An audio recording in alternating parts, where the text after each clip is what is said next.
नमस्कार, मी अनु तुमच्या सर्वांचं मनापासून स्वागत।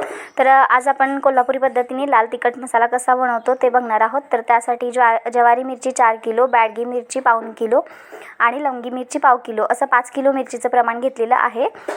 तर आता इथे मिरच्या सुकवून देठं मोडून ठेवली आहेत आणि त्यानंतर मीठही आपण सुकवून घेतलेलं आहे। लसणाच्या पाकळ्याला ज्वारीचं पीठ लावून तेल लावून उन्हामध्ये ठेवलं, त्याच्यामुळे त्याच्या साली पटकन निघतात। तर आता इथे आपण 5 किलो मसाल्यासाठी लागणाऱ्या मसाल्यांचं प्रमाण दाखवलेलं आहे। तर आता आपण सगळे मसाले इथे निवडून घेऊया स्वच्छ आणि आता हे मसाले सगळे आपण भाजायला घेऊयात। तर आता इथे आपण धणे भाजायला घेतले, तर ते धणे 250 ग्रॅम या प्रमाणात घेतलेले आहेत आणि धणे बारीक गॅसवरती चांगले खरपूस होईपर्यंत भाजून घेऊयात।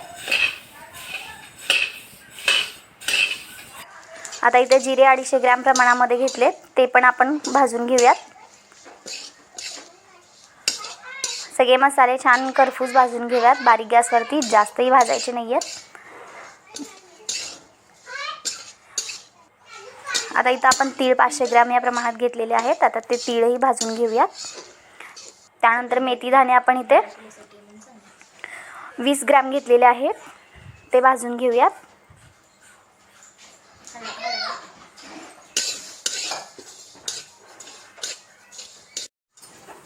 कसुरी मेथी इथे 50 ग्रॅम घेतलेली आहे आपण, तर ती पण आपण भाजून घेऊयात। त्यानंतर आपण इथे दालचिनी घेतलेली आहे 30 ग्रॅम मध्ये, ती पण आपण थोडं तेल टाकून भाजून घेऊयात। सर्व मसाले आपण असे एकत्र काढून घेऊया डब्यामध्ये। त्यानंतर इथे आपण जायपत्री घेतलेली आहे 30 ग्रॅम, ती पण आपण तेल टाकून थोडं भाजून घेऊयात। या सर्व मसाल्यांसाठी म्हणजे लाल तिखट मसाल्यासाठी आम्ही 1 किलो तेल वापरले, त्यातलंच थोडं तेल हे काही मसाले भाजण्यासाठी वापरले। लवंग 10 ग्रॅम घेतलेली आहे।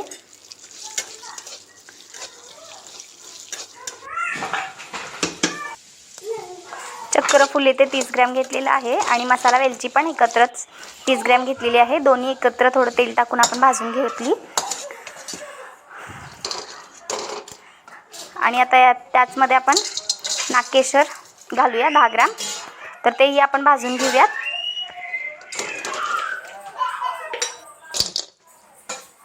हळकुंड आपण इथे 20 ग्रॅम घेतलेला आहे, ते पण तेल टाकून भाजून घेऊयात।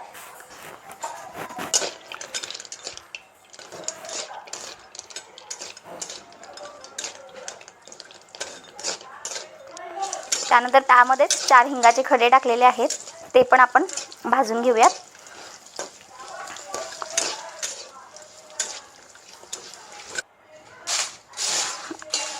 आता तमालपत्री पण भाजून घेऊयात, 10 ग्रॅम घेतलेली आहे आणि खोबरं आहे ते काळ्या पाटीचं वापरले, ते 250 ग्रॅम घेतले आपण आणि आता ते पण आपण चांगलं भाजून घेऊया खरपूस होईपर्यंत।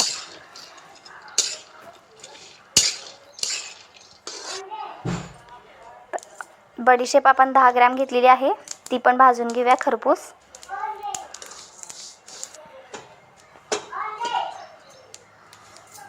मोहरी आपण 10 ग्रॅम घेतलेली आहे,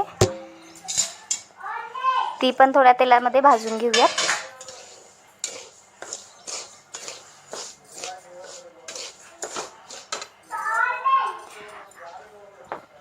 कांदे आहेत ते आपण अर्धा किलो घेतलेले आहेत। कांदे हे पांढरे कांदे वापरलेले आहेत, ते कट करून फॅन खाली थोडा 1 तासभर सुकवून मग ते तळून घेतलेले आहेत। कांदे खरपूस होईपर्यंत खरपूस तळून घ्यायचे। त्यानंतर आता सगळा मसाला आपल्याला भाजून झालेला आहे। इथं कोथिंबीर आहे ती 4 जुडी घेतली होती, ती साफ करून धुवून फॅन खाली सुकवून घेतली। आलं 250 ग्रॅम घेतले, ते पण आपण साली काढून भाजून घेतलं होतं आणि आता इथे सगळ्या मसाल्यासाठी तेल 1 किलो घेतले आणि आता हा सर्व मसाला आपण ह्या चटणीच्या डंकामधून बारीक वाटून घेऊयात।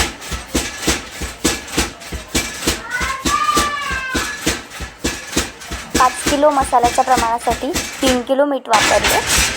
चटणी आता आपली बारीक झालेली आहे।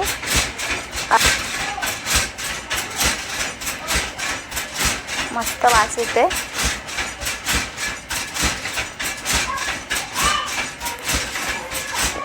अशा पद्धतीने आपला लाल तिखट मसाला छान तयार झालेला आहे। कलरही खूप छान आलाय।